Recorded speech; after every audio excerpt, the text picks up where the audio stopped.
Hello, hello. My name is April Malone with Yes, I Work From Home, and this is the podcast. Today I have a good friend of mine, actually, Rachna, with me. Rachna, you'll have to help me out with your last name because I've always used your daughter's last name. Yeah, it's Mathur, Rachna Mathur. Thank you. Thanks for having me on your show. Yeah, so Rachna and I go back to the day that my oldest daughter turned 7, and I was hosting a birthday party at a park, and my husband was gone at Costco getting all of the food. Oh, And that's this is great. reminiscent because I actually think I told the story in like one of my early episodes with another friend who I know locally, Jen Hewish. Oh, But basically, my husband showed up in the middle of the birthday party with all of the food, and it was like literally time to eat cake, and we were just bringing all the food. And so all the moms like pitched in and like were unwrapping things and like taking foil and plastic off, and like I didn't know a single person because we had just changed schools, and it was really embarrassing. And then I made really good friends out of the deal. yeah. We've been friends ever since. Yes. So that's been, oh my gosh. That would have been first grade, and that kid is in fifth grade. So is it 4 or 5 years? Yeah, it's been about 5 years now. That's So crazy. Rach and I know each other because our kids went to the same school, but we've developed a friendship that has, I guess, outlasted the fact that we don't still go to the same. Well, weird enough. We Twist of are. events. We all changed schools, and then now we're all back together again at a different school. And that is like some good fortune, I think. I like The it. first brought us back together. So Rachna is brilliant and has had many roles, and you currently are juggling several things. So do you want to Yeah. just talk a little bit about your background and what you're doing and how it all works from home? Yeah, sure. So my background, I started my degrees and background are in computer engineering. I did my bachelor's and master's from Arizona State University, and the first part, I guess, of my career started out at Intel. I was there for about a decade, software engineering, product marketing, and then life took its own twists and turns. After that kind of stint and that time frame there, my husband got a job that took us abroad. We lived in London for a couple of years, so I quit my work and life at Intel and moved to London. My daughter was really little at that time. She was 11 months old when we moved there. We were there for about 3 years. And at that time, I think that's where the spark for some of my pivots and changes in life journey happened. I think kids do definitely make a difference in how we structure our lives. And that's when I used to spend most of my time on the street of London because you live in pretty tiny homes. There's like very little you can do inside your home. And I used to spend my time on the street with my daughter, and I felt like it was an education through movement. And I found like a love for that with her. And over time, over the last maybe 7, 8 years now, I've pivoted into this informal education space. And from that, about a couple of years ago, after dabbling and helping other small arts and education companies with their operations, with some of their own teaching. And when I say teaching, I am talking about teaching in STEM. So I teach STEM subjects in K-6, but I also teach classical Indian dance. So that's where my worlds of teaching are, and I've always enjoyed those spaces. But around 2019, after helping small art and education companies, around 2019 is when I started my own company called Stemology Club. And with the focus, it really started with our kiddos in school. When I was watching them, they were our girls. They were in second or first. Yeah, they were first, second. I used to go in and volunteer, teaching coding and other kind of computational thinking because it was just something that wasn't at the school. And since they didn't have any after school programs, I kicked off this company and really enjoyed having our kids in that. And that sort of is where it's taken off, teaching robotics, AI, computational thinking after school to K-6. And from there, in this last 1 year, I also started my doctorate in education. And so I'm doing my doctorate at ASU. I'm back to being a Sun Devil, go Sun Devils, once again. And that's kind of taken its own journey. I do work from home because it's my own company, and it is the studies that I do are hybrid. I have to only go to campus once a month, but I mostly study online. So I have both facets. There's the work from home, and then there's the study from home as well. And my husband also works from home. So that's been kind of my journey, and I dabble in projects and work that is related to the education fields, but usually related and connected to STEM education. That's kind of, yeah. Yeah. So when my kids were joining you in your clubs, I think they might have did, was it like a coding Yeah, they originally, did. a coding They club? did. And you were They like did. gathering all the iPads that you could find, like old used iPads. Yes, And then I think they did a summer camp with you. It was like books and bots. books and bots. And so they read the Wild Robot book and did Right. like really cool stuff with not just robots, but also like um they make like a trailer for They the made an book. iMovie. Yeah, they dabbled with so many pieces of technology. They learned how to code Lego Robotics, which is then you're both the engineering and assembly aspects of it, but then also the coding, the software engineering. They also worked on iMovies. But I think the interesting part about that program, and that's where I'm pursuing my research also, is that it was connecting the STEM with the literature study. So looking at our classroom teachers and them being able to take, in that K-6 realm, their literature studies, their book studies, and integrate the STEM learning components with it in a way that sort of fits with their day. Otherwise, a lot of times the STEM stuff is like as if it's a thing on its own, but it's really not. It's just a way of thinking. It's a part of all the other learning, and that allowed for that sort of integration with ELA and with literature. So yeah, that's the one that they had done, and they were awesome. The kids they're so much fun. That's beautiful though to think about how you really can integrate the reading components with the sciencey stuff, Mm-hmm. where people don't generally go that direction. That's right. And then now you are fully encompassing K through 6 because you've got what, kindergartner I and do. and a I have sixth grader. I do. I have a kids, which is really maybe that's for some entrepreneurial journeys. Mine is inspired by very much by my children. And it's funny that yes, they are on those spectrums of that K-6 kind of what's considered elementary, entering middle, kindergartner and sixth grader. So they often are my guinea pigs. Well, I mean, let's just talk about your son for a second. I mean, what do you call it? Your technology graveyard? Yes, I literally call it. Yeah, he is. And that comes with this work and this space, which because all of it is in the house, which is one beauty part of it. There's the equipment and technology. He's kind of just seen that through the pandemic, especially because I stopped going into the classroom. All my stuff was at home. I was online. So all these things are laying around. So he's, dabbled and been fascinated with it. But then as a result, he has this like utter fascination with old technology, and that's our tech graveyard. So over time people got to know about this, and they donated all their old equipment, and a lot of the times it's working, and he spends most of his time, it's almost like he treats that technical equipment like they were Legos, and he just tries to see what connects with what. And so that's our technical graveyard that exists in my house. It's just literally scattered wires and plugs and things everywhere. I feel like I saw you Work post from a picture home. one time. Did you have like a tower of just like Apple boxes one time? Like just Yes. We are it's so funny, we're such an Apple family. My husband's work also is very connected to the Apple ecosystem. We've always had like working with the tablets, iPads. That's what I teach with. That's what I choose to teach with. That's what I work on. So all of this, I've gotten, you collected boxes. I don't know. Somehow we managed to keep those boxes over the last, decade plus. And then again, people saw that picture, so they started saving their boxes and contributing it to us. So we made a wall of like Apple boxes. And then of course this child comes along, and he is like, he just had this argument with me the other day before brushing. I'm like, this is such an early morning argument. He says, I think it's time that you switch to Android. And I'm like, what do you even know? And he's 5 for the record for everybody here. And I said, well, we have everything Apple in our house. And he goes, no, you don't. He says, the Alexas are not by Apple. Those are Android based. And I was like, oh boy. So despite the Apple boxes and all the Apple fandom, we have an Android fan over in our house. oh my goodness.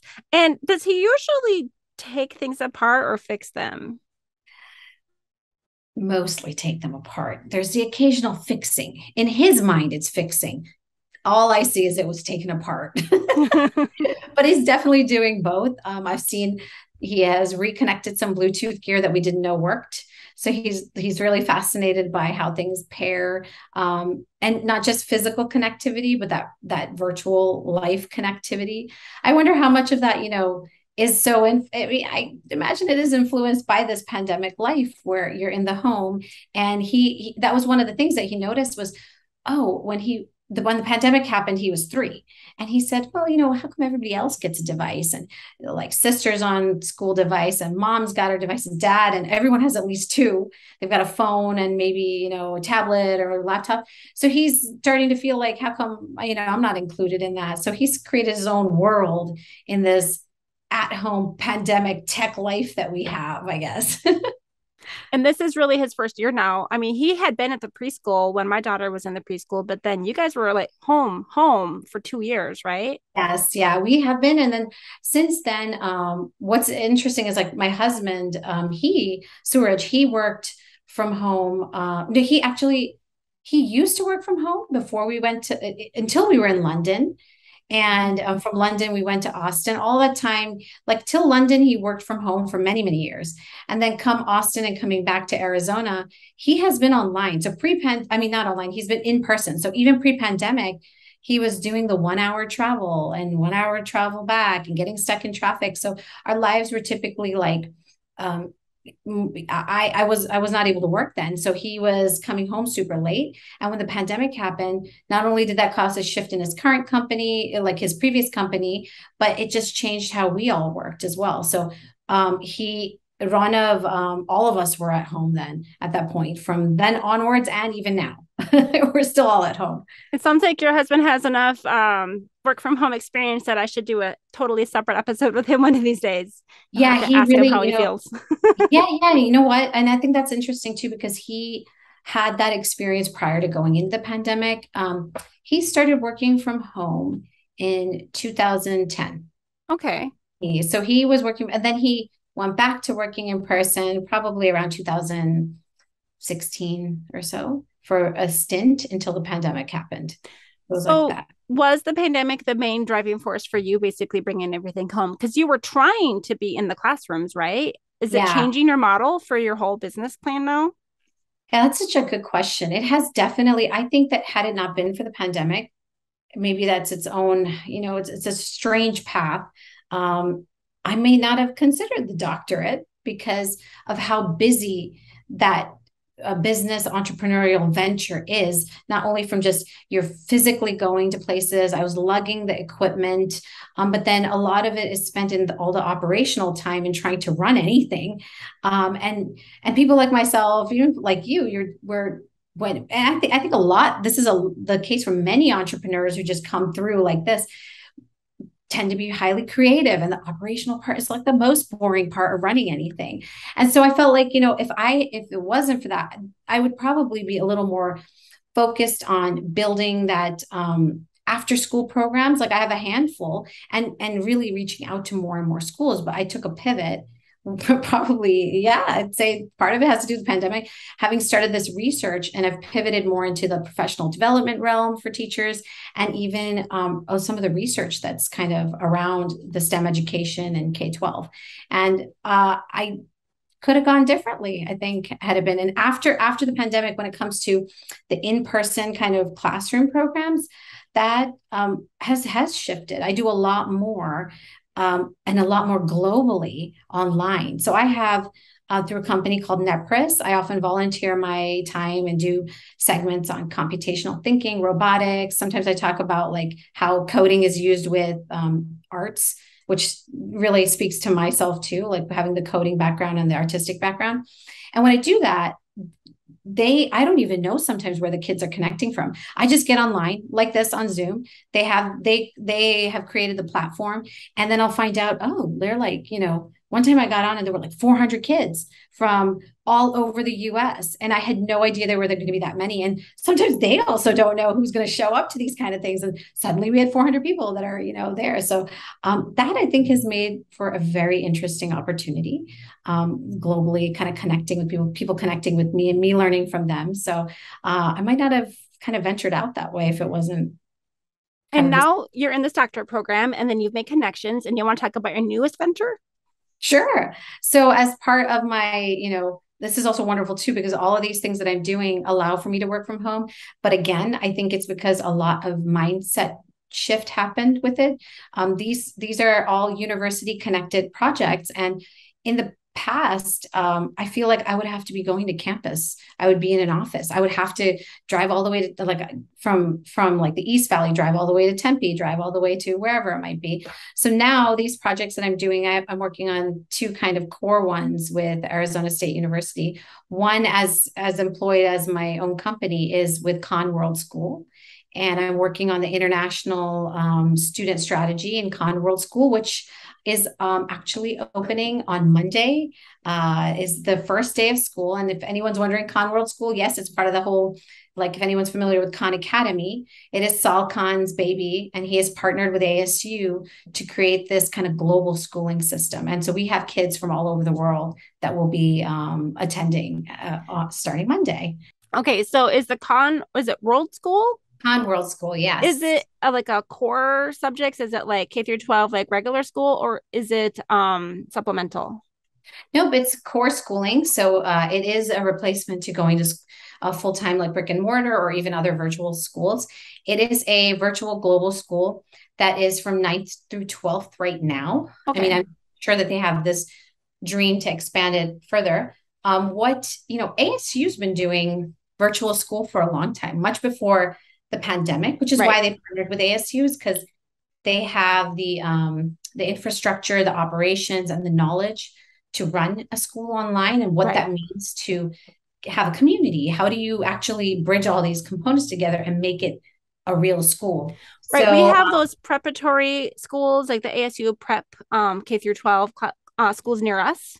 I yes. live really close to one actually, and my friends who had kids enrolled there, they were like ready to go when the pandemic Mhm. shut everyone down. They were like, we know what to do right now, and That's they had right. everything ready. Good. It was nice for Yeah, them. exactly. And so, and a lot of people turned during the pandemic, a lot of people turned to Khan Academy all over the world because it was a free platform. It had great learning content. And I personally, the reason I jumped on this project is I'm such a fan of that model Mhm. of Sal Khan himself, of that learning model, of this idea of mastery-based learning. And then this ability for students to kind of rewind, go ahead, or, what they found through all their studies is more often than not, when you are able to spend that time and also fill in the gaps of your knowledge, it's literally our schooling tends to be Swiss cheese knowledge. You get 80%, you get 90, you get 70, and you just move on. And it's like, what happened to that, 10 to 30% that you missed? Mhm. That would be foundational, especially in mathematics and certain science subjects. Those tend to be foundational things. And if you miss them, you're building on a shaky foundation. Well, that Right. whole Khan Academy, that's what I loved about it was it's always like, well, first of all, you keep going back and forth. And the students what you see is they actually tend to accelerate a lot faster because you're building your foundational skills really well. So, I was such a fan of it. So I jumped onto this whole project, and it launches on Monday. And hopefully we're going to start to see a truly global school, which is really exciting. They're going to be about 10 about 8 to 10 countries represented, and I thought how fascinating that'll be, in the future, to have this kind of a model where it speaks to this whole at-home life too, and where students have this opportunity to pursue all these other interests outside of school and to be able to flexibly adjust their school around those schedules. Right. So Which is what I think, to defend the homeschoolers out there, because I came from that background. When you do that intentionally, it can be a wonderful thing. So many opportunities, so much flexibility. I think the reason that everyone struggled so much with online school in the last 2 years is because no one was ready. No one was intentional. Like, people were just trying very to slap things together. Mm-hmm. Yeah, and that's really hard. It was so tough on our teachers, on our families, and especially when you're coming from such a mix of circumstances, having to some of the companies, despite the pandemic, had not created that flexibility around like actually working from home or what that meant or how you were going to do it. And in some cases you just couldn't because of the kind of work it was. So that's like that's something that has to continue to be thought through and ironed out.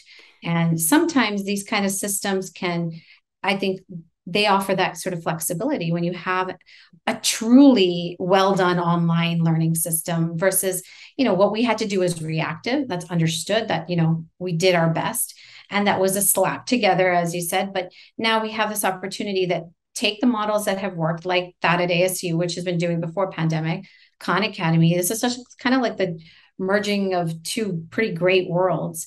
And, look at education intentionally online. And then I feel like, that there's a lot of change that comes with that as a family, as a unit. That's something even I'm wrapping my mind around. Like if we go to a hybrid model, if I go to an online model, what does that mean for my family? So things that I think about. Is there anything about the Khan Academy or Khan World School that you think is really like actively fixing those problems or, addressing them at least? I think that, so it depends how you look at this. There are a few things, and I'm cautious in how I say it because I feel like there are so many types of learning systems and not everyone is for everyone, right? That's where part of this is Khan World School currently, and I expect it to change over time as it will, but right now is targeted as an honors program within the ASU Prep Digital environment. So also that, that's for that student that's curious, that's looking to get ahead, that might be even trying to get into college level courses. So it might be designed around that sort of a personality at that time. So it does kind of it's addressing a certain set of problems. They're just not everyone's problems. That's one of them. That's where students are looking for that. The other thing that I think it helps is where this goes to like your homeschooling community too. It's like these spaces and communities and families that desire to have these flexible schedules that become difficult when you're bound to brick and mortar. And maybe, or it's a family that travels a lot, whatever it may be. This helps to kind of address those things, but in a way that I feel like in the past, the online schooling, not to say there are online schooling models right now that have existed for a decade or so.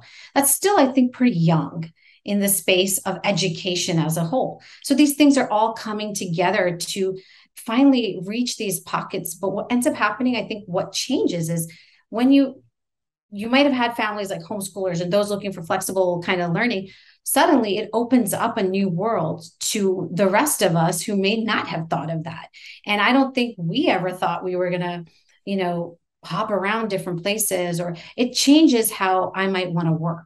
It changes how I think I might want to structure my life or the kind of other external to school activities my kids could do now that this is a actual viable option. And the other thing that I think the real hook for me about Khan World School over everything has been what their Socratic seminar. And that model is the Socratic seminar model. Like you'll see it in college, you see it in some of the schools, but I thought, like, how wonderful is it that you are engaging in this deep dialogue on a daily basis? It's called their daily seminar with students from all over the world, that which creates, a space for debate, it's a space for tolerance for one another, and the ability to actually communicate with different cultures and really be able to understand each other, which is so important in this kind of highly polarized life we live in. So I feel like there are problems that it's addressing that we don't even know it's addressing. So it's pretty amazing. I think that it will definitely, as we see it grow, we're going to see how it shifts and how it kind of brings people together. So your kids are going to school physically in person. Like I've seen them there. Yes. My kids are in person right now, the kindergartner and a sixth grader that are in person. But my sixth grader is looking at, down the line, like in the seventh, because this starts in high school. What's next year?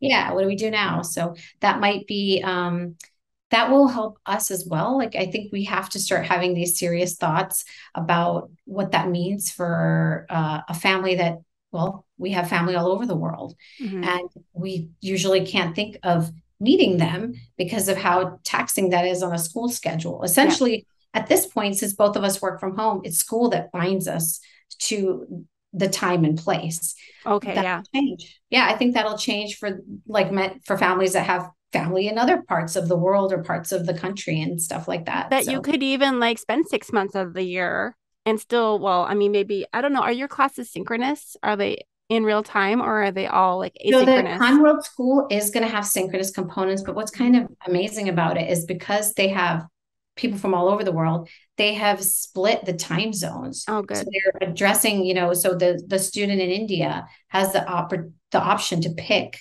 which, seminar they're going to attend. Now, I think to and these are always the tough parts now, to build relationships in a virtual environment, that does require sticking to the same synchronous. Right. For And then, continuity. yeah, you want that for like the same cohort and to Mm-hmm. have those rich dialogues. But the great thing is it also caters to I have to travel, I have to go here. So I need to switch up my Mm-hmm. schedule for one or 2 weeks, and everyone's fine with that. Right. Then that's what's really nice about it. That is really cool. Here in Arizona, we just recently, well, I think the the East Valley, I think over the course of the last several years have been adapting or adopting the what do they call it? The modified year-round calendar. So we Mhm. actually only have more like 2 months or a little bit less for our summer break, but then we have longer breaks. So that actually binds us to Arizona longer in the year, That's um, true. with the opportunity to travel, of course, like say for 2 weeks here and there in October and March. But that has been a little bit of a bummer when it comes to like, we have family up north and out east who, are still vacationing in the month of August. And we're That's like, oh, right. we can't go.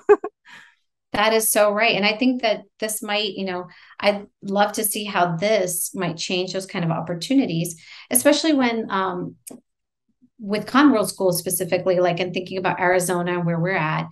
I think over time, what we're going to see is you will see people that hit like a certain number or volume within regions. So if we get to a point, Arizona being coming out of this partnership with ASU, we do have a strong community of Arizona-based residents. So the possibility of meeting in person becomes like a viable thing, and a Mm, truly hybrid kind of a setup, like pods that start to develop. So the hope is like maybe as we go country to country, there's this opportunity that people have these pods that they can meet in person when they need to, but then they have this chance also that, okay, well, I need to travel, or like you've got family that's up north, or family that's got a different vacation schedule in our slowly shrinking world, that mhm. becomes possible then.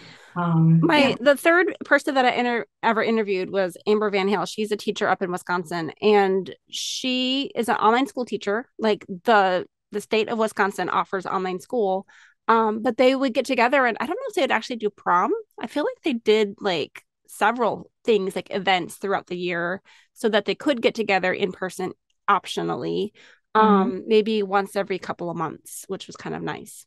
Yeah, I think that that's kind of the model that's going to follow here as well, is that there's going to be this opportunity to meet in person for celebrations, for events. And then, what does that mean on the global platform? We'd have to see. I think that becomes, for now, it's still a Mhm. stretch to fly. And what does it mean to meet up? I think you're going to see like really much further out. And this is the part that I love, the whole emerging tech, high tech space, which is some of my focus and in my STEM teaching too, AI, all of these things. But there are so many cutting edge sort of advancements being made in travel as well. Like I've been hearing for, I think, a good 10, 20 maybe years, I don't know, about how Boeing and all these like aerospace companies are going to shorten that time of travel. So right now, for example, from Arizona to India, it's like this, 15 to 19 hour just the flight time travels that could happen from varying parts. There's talk about like, oh, it will come down to like 5, 6 hours. So when those types of things change, when costs change, this is a huge and long process. Most of it's tied to money and cost. And we might start to see like how we physically meet. But until then, what's amazing is in the ed tech space, the virtual connectivity and that creation is changing things. Like, I don't know how I feel about the metaverse, but that is an example about of how one actually meets. Or I remember our kids went to a birthday party and it was virtual, and how they met in a virtual space. Mhm. And that those are examples of like how I think the next gen is going to view connectivity differently anyways, so Right. they aren't looking at it like I have to be in the same space we do. I don't know how they perceive it. Well, being part of the world school concept is just nice as far as globally being more diverse. Like you're Mm-hmm. talking about, like it would be nice to meet in person, but it's also really, really cool for kids to actually connect and talk with people from the other side of the world. Yeah, and it's and to hear real struggles, real circumstances that each student is kind of bringing into that space. We have students that are going to join us from Ukraine. Now they are in the middle of a war, and it's, I think, going to be such a humbling experience for all the students that get to be in this space to learn directly from a real story, a real person, Mhm. um, and no authentic information. And it's hard to decipher that in the world of media right now to even figure it out. So this is creating that kind of this platform for these students to meet each other and learn about each other and have tolerance for each other. Mhm. So I'm going to change gears. We're going to talk about how has your working and studying from home changed in the last year, between your kids being at home and now in school during the day while you two are working. Oh my gosh. I feel like it must be just like the same it is for everyone, where you've got like, just now, you're going to be editing this video and cutting out the popping head of my son who just literally, he needed something. And that became, however, became the accepted norm. And I still feel like this is differing tolerances within companies, but that was the case when both my husband and I, during the pandemic. It meant a lot of like lap time with child, and he was so small, he was 3, and Mm-hmm. when the pandemic happened. So and anyone with small kids, it was like, how long were you going to leave them on YouTube? And we did. I'm not saying that we totally, like, thank you YouTube, thank you all of the online, wonderful apps that were created for small children, but that was challenging with them. But I think it pushed us to reevaluate our schedules and what we were doing. It also involved sort of breaking our mental concepts of traditional working. And we have both. I mean, Storage has had more of the the work from home kind of a lifestyle, but even then it was still like, still pretty 9 to 5. And I felt like he was online all the time. That was terrible. I think because there were not a whole bunch of people online. So I felt like that it was almost like you were taken advantage of. I feel like in the pandemic that did happen, but because everybody was online, everyone in, at least in our workspaces, had to realize that we need a point that we stop. Otherwise, this is like ridiculous. And I felt like prior to the pandemic, that work from home was scattered kind of a concept. And I found that Sewerage was working an insane amount more. Now, during the pandemic, we did initially work a lot because we were trying to keep things together. People were trying to make sure people don't lose jobs, that, your team stays together. All that was there.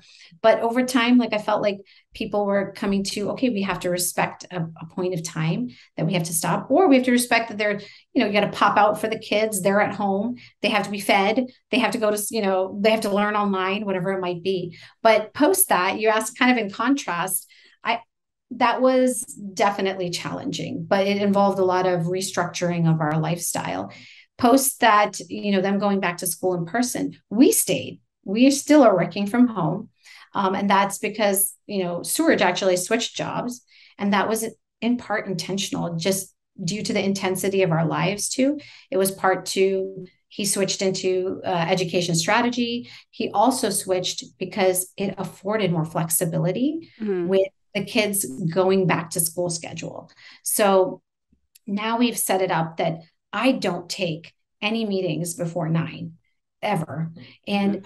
And I'll push them as far as I can to like 9:30, 10ish. 9 is like the earliest I'll start a meeting, with some exceptions, because I do drop off. But then Okay. he starts his workday super early. But he also picked a company that happens to be headquartered in Minneapolis. So they Okay. start the workday early. So a lot of this was, Mm-hmm. I would say this is not choice. This was like the universe helping us out. It's some really good luck and good fortune too. So he starts his day around like 5 or so, and he ends by 2:30 ish, maybe Mm-hmm. 3. And then he gets the kids. So Right.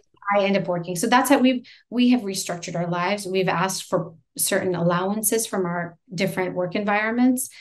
I have a lot of freedom because I run my own space and my own company. So I also take on the projects that I know are going to respect my mom life Right. first.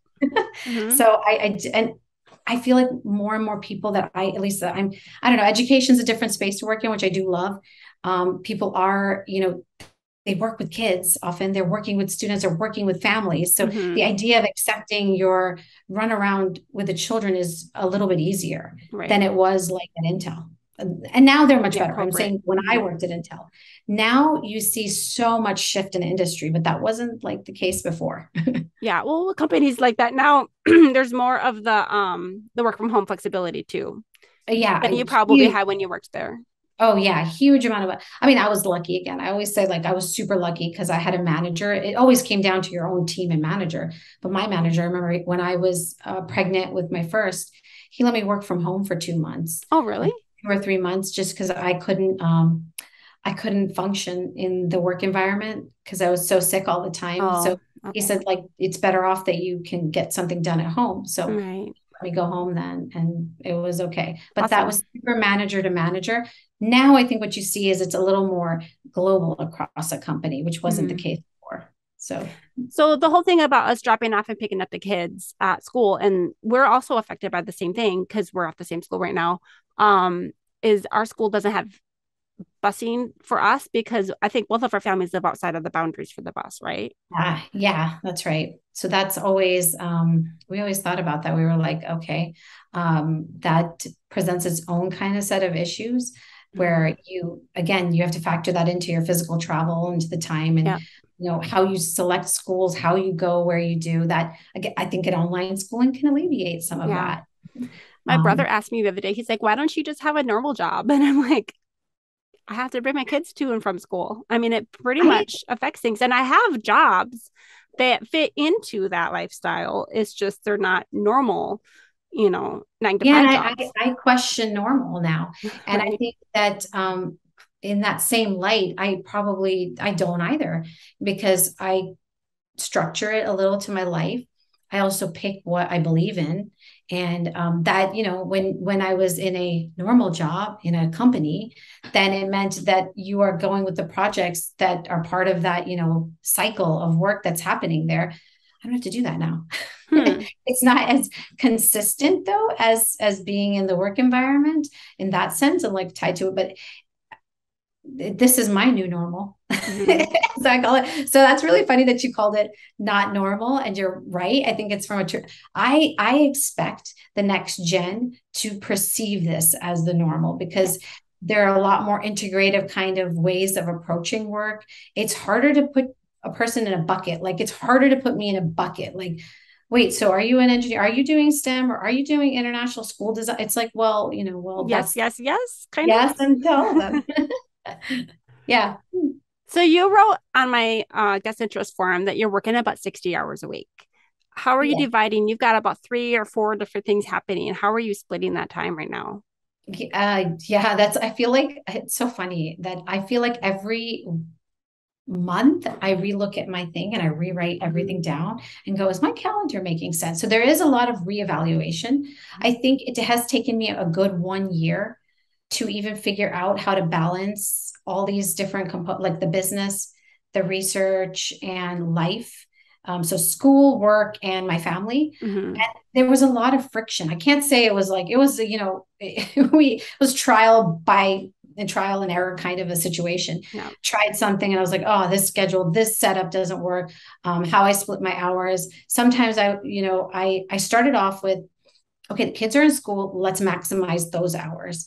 But then those are work hours. And when I tried to fit my schooling hours into it, I was mucking up some of my work and missing things. So then I said, all right, well, I will end up working. And this is where I'm at today. I try to stick all of my work hours and blocks in the day, like in your traditional, for me, traditional is like 9 to 5. That's why Mm-hmm. Surge picks up the kids after Okay. 3. Yep. But then when they sleep, I study from 9 till about 12 or 1. And that's Okay. how I how I figure out 60 hours. I've also had to force myself to be way more efficient, which meant like some days I just want to sit around and do Wordle. I I mean, just Wordle watch only a takes like show. 2 minutes, but Yeah, but I want to add that and like word wipe. I kind of got addicted to the word wipe game. So I'll do that just to kind of like as a brain break, or I will binge something. But that I've learned that I go through those periods, but I have to I almost have to assign a time for that too. I have to be tight about it to Mhm. try to work in 60 hours in the week. And I cut out, starting next week, I cut out everything from my life till December, except anything to do with the kids. That's Okay. it. Like straight, like parties, events, any one-off kind of, like sometimes I'm invited for workshops and other things. I cut all of it out until it's directly tied to my work, to my study, or to my kids. So it Mhm. means I will pick the karate tournament over, some work item Okay. sometimes. Yeah, so that's like the only way I could do it. So what happens in December? Are you still going to be in school next spring, or are you Well, going to no, be because yeah, finishing? I'm in school till 2024, but December is when I give myself that space. So I've mentally figured out that, okay, I had a month off now, so I took advantage of that. In December, I'll have a month off at that Hmm. time. And then I won't. And when it comes from when I go between semesters, sometimes I have only a week, Hmm. and that's the only time I have off. So I will, go hard at it during these months, and then I will force myself to learn how to back off and just take it easy in those few weeks that I have off. And that's kind of where it's at. So we reconnected at like the perfect time because you just happened to be between semesters, right? Yes, yeah, So yeah. I don't know. I don't even remember exactly how it worked out that I texted you, and I don't know, but somehow one day I don't know if I was how did this work? How did we were I talking just about changing We were schools? talking about your podcast. No, we were talking Were about we?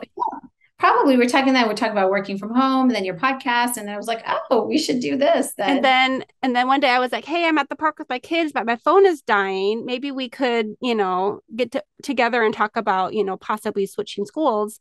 And my phone died before you could even like reply. And so you showed up at the I park, showed up. and I that was just showed up. awesome. Yeah, and So, that's where and to me, like to as an example, like this conversation with you is where I place my importance. And I make it really clear that during the semester, so this wouldn't have mattered if it was this week. If you asked me 2 months from now, I would do it too. And that's where I keep aside my time is for, I make sure with my closest friends and the people that I love that I'm affording that time that I need to. And anything else extraneous, I cut out then, which okay. I didn't before. Now I have to. I don't have a choice if I want to work Yeah. 60 hours and run around all the activities with the kids. So, yeah. And that was, I can't say that that was direct for me. It was like, it took its path. It took me a year to get to some sort of semblance Mhm. of how I'm going to do it. And also took a lot of shift for Suraj. We've learned where to let go.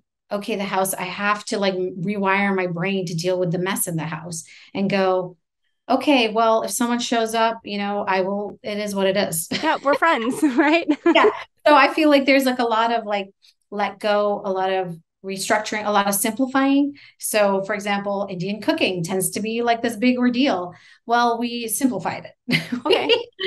We had to let go. Okay, how do we change up our food style? So we Mm, changed up how we cook. We changed up some of our routines in how we like go about our day or the things that we care about. We have to let go a lot of stuff and just say, doesn't matter. And outsource. I outsource to the grandparents okay, who good. we who will end up feeding them sugar the whole evening. But then I had to let go. You And I have said, local family here, right? yeah, I've got family here. And there's a lot of the whole like there was a lot of sugar that evening. And we're like, you know what? It's okay. They're gonna survive it. They're also eating healthy. So a lot of I think has been an internal rewiring of how I perceive things and its importance, its priority, and really, is it a big deal? In my head, I think it is. And then a lot of it's been just an internal reflection and change, I guess. So you've reconsidered, some of your, I don't know, priorities, I guess.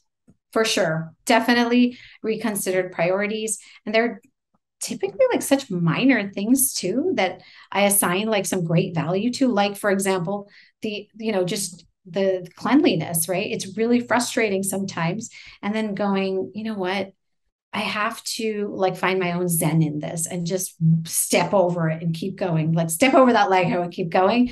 And I'll go with the daily like clean it up, clean it up. And then I'm like, okay, you know what? Let's just keep the peace. Can we just talk about your living room for a second? Why? Do you still have a huge play structure in your house? I do, slightly dangerous, but yes. And this It's happened literally right before the pandemic because I think we came over and we walked in one day and it was like an outdoor play center inside of your house, inside. which was Yeah, amazing. so that's an example of like I felt like a rewiring of my little like world. And I do struggle with a lot of perfectionism like all my life to the point that it's not a good thing at all. It's crippling. It stops me from doing stuff. So Yeah. I've had to like constantly tell myself that when you get to 80%, let go of whatever the 20%, you can do it in the next cycle, be it work, be it the house cleaning, for example, the food, whatever it is. This like you can't, I was spreading myself so thin. So that like at that point, I had this grand thing like we're gonna have this living room that's gonna have this great furniture. It's gonna like have people, and then I said, you know what am I doing? Forget it. So instead of buying any furniture, there's no furniture in that living room for those that are listening. It's completely empty. I didn't do any sofas, coffee tables. I don't even have a coffee table in my main room. I don't have a TV. I don't have a dining table. I have a giant outdoor play structure inside that was designed for the inside. And that's what we chose at this point in time in our lives, in that kind of joy for the kids. And we don't have any other furniture. So it is like a direct replacement. That's what's in there. And so that was like an example of like me having to let go of what I thought a living room should look like, what a family space should look like. And I was like, well, this is my family space, is a giant play structure We where were all a little jealous. Let's not lie. Especially when, I mean, I was researching like what kind of things could I even set in my garage. I have a 10-foot wide backyard. I can't put anything in there. So yeah, I definitely was thinking that a few times. Oh my so goodness. We're gonna have to wrap it up pretty soon because I know that you and I both need to run and get kids, right? Um, yeah, I do like absolutely. to Work from usually home life. ask what kind of advice do you give people who are thinking about working from home for the first time? Um, So if this is very new to you, and that's interesting because that's an interesting question because so much has shifted. If Mm-hmm. this question were asked a couple of years ago, there was maybe a lot less known about how to do it. Now I feel like you can at least get online and find information through you. You have this like wonderful podcast that allows people to like explore these tips or lighting or whatever it might be. But I can only speak, I think I come from the perspective, if I were to say something to someone, I'd have to think about the context. For me, I would say someone who is in a similar context, family, I'm going to go with mom because that's what I understand.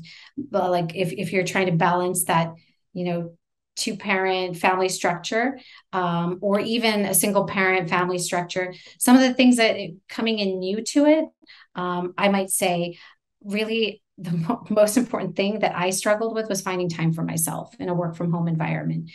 And I feel like you can get tips and tricks on literally everything else. You do on self care, but it's hard. Like you hear those words. I feel like I hear those words from other people, but it took a lot of intentionality for me to find grace for my mistakes because I noticed them so much more in the home based environment, ranging from physical things around me, like I said, cleanliness or cooking or kids. It was no longer separated. It wasn't like I could go to an office and just separate that. It felt like all of it was all together. So I think I had to I didn't happen over time. It's taken me a year and a half to train myself for grace for myself, for my mistakes, and for self care. Which I still have to have people remind me. It happens all the time. I have people like, well, my husband reminds me all the time, or my cohort of students. They remind each other. So I would say that is really important because in a work from home environment, there's no clear end. To where your day starts or ends. And that's another thing is maybe setting those boundaries to your schedule. I would say that would be another one that's really helpful, especially if you're like in an entrepreneurial kind of work environment. I usually spend a lot more time asking people about their physical space, like where do you work from? Uh, do you work in do you and your husband each have like your own office or are you working in a common area? We do. This is actually my husband's office and his artwork back here and his setup.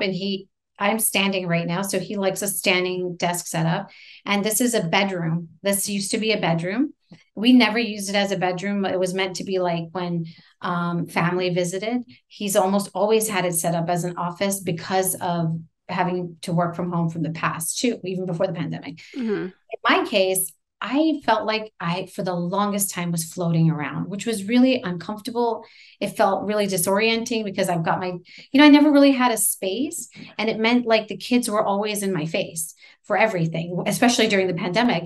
It was like, I want this, or I need that, or I got to go to the bathroom, whatever it was. There was no like, my husband could just shut his door.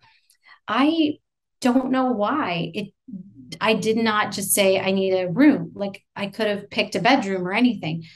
I just would work on the dining table. Like I think a lot of parents were just so many. I kept on seeing pictures during the pandemics of moms on dining tables with their kids literally hanging off of them. That was me. He was 3. He was literally like hanging off my shoulder. So I had to like cut so much of my work schedule to do anything. But I was also, I was lucky that I could. But then it was Suraj who saw, and he finally one day he took one of the rooms that and just emptied it all out and stuck the dining table that wasn't being used because we have a giant play structure in the house. It was a dining table that was just off on the side. And he turned that dining table into a workspace, but he gutted the whole place out, just dumped the stuff into like another room. Okay, let's be real. It's not clean. It's just went from one to dumped into another room, which was fine. Like let go. Just let go. And he created a workspace. He gave me he took his, like, I don't know if Jamf is hearing this, but he took some of his Jamf work from home setup and gave it to me instead. So Jamf helped provide a work from home setup. He had a previous one, so he just helped mix and match and gave me some of his keyboard, his monitor, and then I work off of a dining table in a giant room, but a giant dining table for that matter. And it's comfortable for you. You're not like getting strained or anything. It is not smart, so I would not recommend it. What I do need to do that can fix some of the like ergonomics is if I get a keyboard tray and just mount it underneath the dining table, that will actually like follow the right angles that you're supposed to have when you're Mm-hmm. working. That would fix that. So Because with your history at Intel, I know that they were really into ergonomics, right? So you they were probably really, oh know my a gosh. lot of the good things. It's just a matter Oh of yeah. implementing them. I spend a lot of time working at my dining room table right now as well, mostly just because sometimes I get sick of being in the closet where I'm at and I want to be around my family. And there's certain tasks I can do, but it's not. I have a tall table. I don't know, is that countertop height? And Yeah. so I end up putting my feet up and then I like lose I do too. circulation. I work off an island, some to the counter islands. I work off the sofa, a lot of times with it in the lap. Mm-hmm. But then if I'm doing non-ergonomic postures, I think like it's helpful. Like I have the pieces of technology around me remind me to stand up. Oh, right. Okay. Yeah.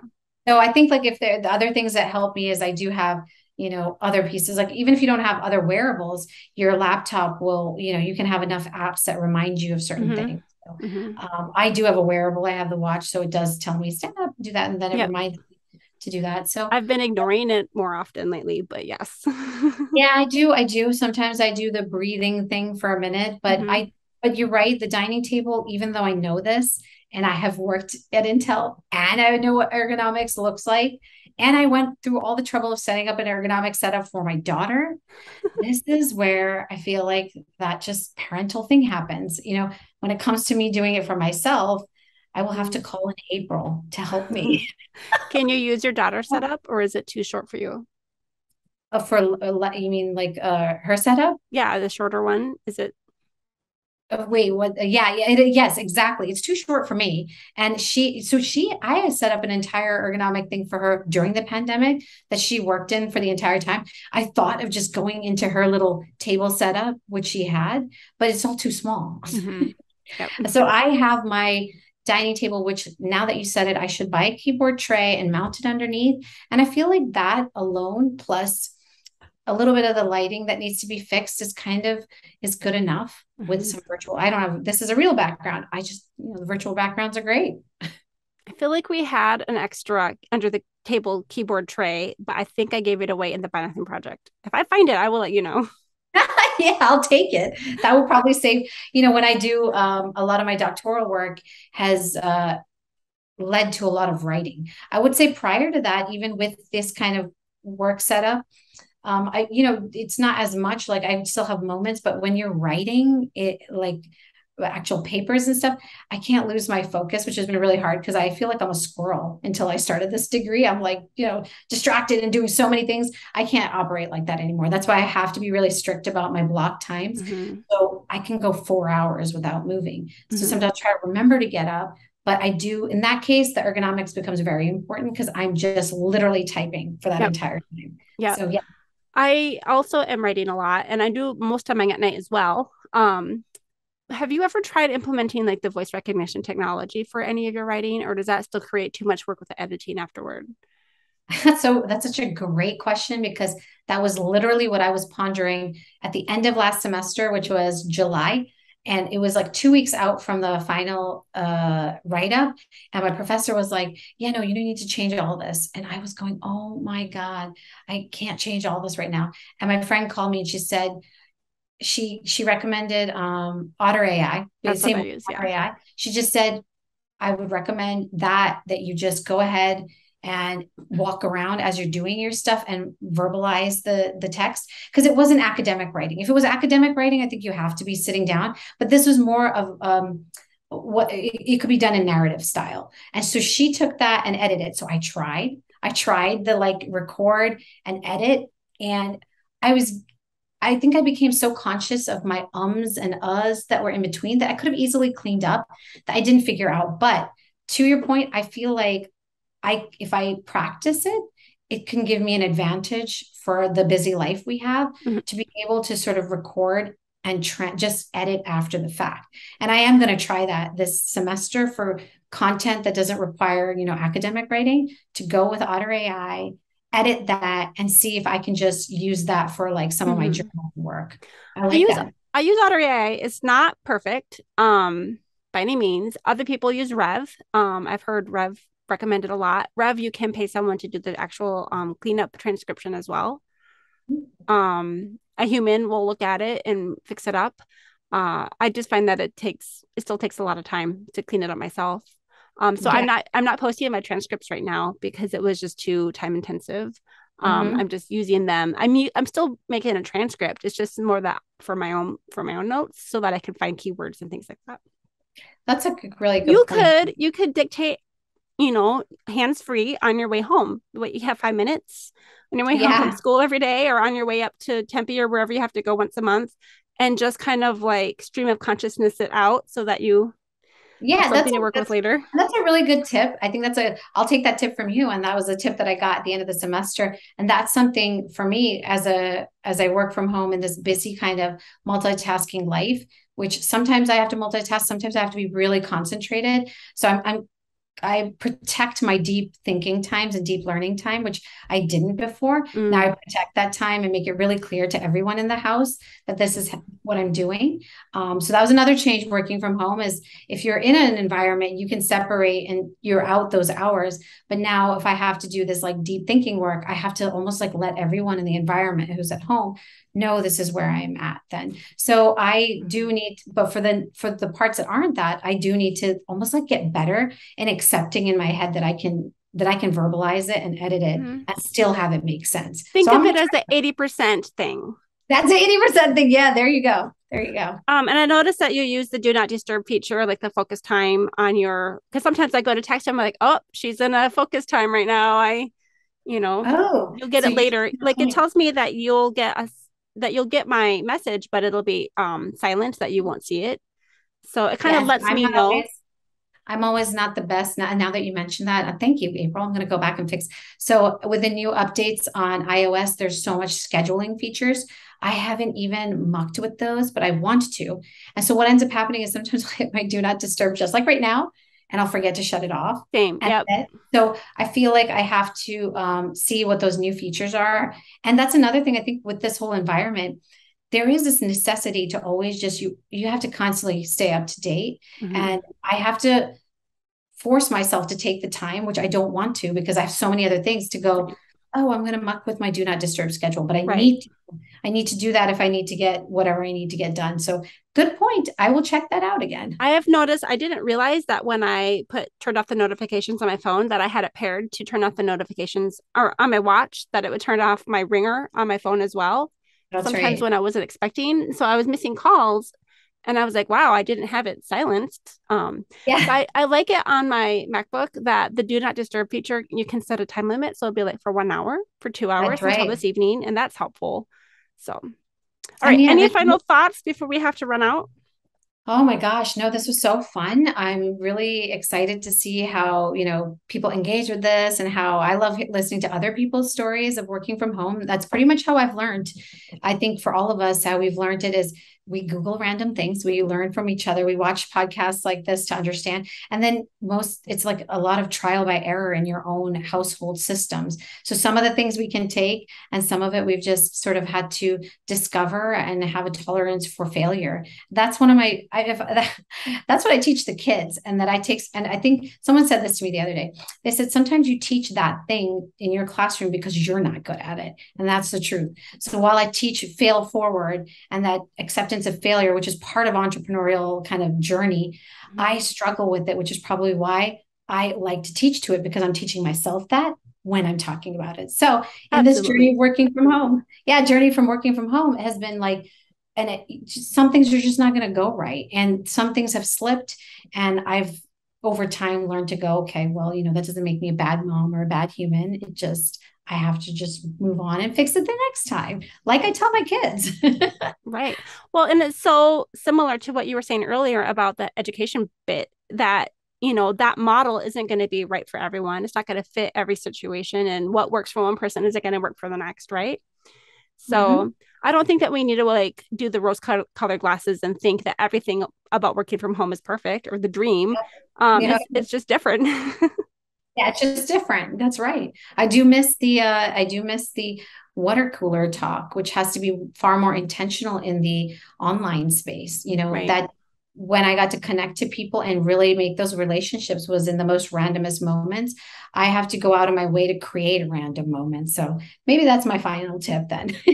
In the work from home environment is some of those elements get missed in relationship building. And I think you have to find spots to create that. Yeah, for sure. Yeah. Thank you. Okay. Thank you so much for This inviting is so me, fun. April. Yeah, Well, I enjoyed it. it's just fun to get to talk with an old friend too. So thank you so Yeah, much. this is really cool. I'm so impressed that you've got all this going on. It's amazing to see what all everyone has created during the pandemic. Amazing. Well, we can't wait for more opportunities with you in Stemology when you've got that running. I Yes, I guess hope so it's too. new. How would you say it? It's next level. It's new I think evolution. the books and bots are going to see a lot more of. I'm going to kind of pivot to the AI, to a lot more of the literature and the STEM studies, and more of the integrative kind of learning. And I hope that you're going to see a little more of it probably in the next year or so. So cool. And our girls are on a team together. I think Battle of the Books. So we've got all these books to read. Yes, I should just have them design it. They're Right, so much right. smarter. All right. We both got to go and get our kids. Yep. So this has been Yep. Rachna Mathur with April Malone and Yes, I Work From Home. And we will see you next time. Thanks so much, Rachna. Hi. Thank you for inviting me.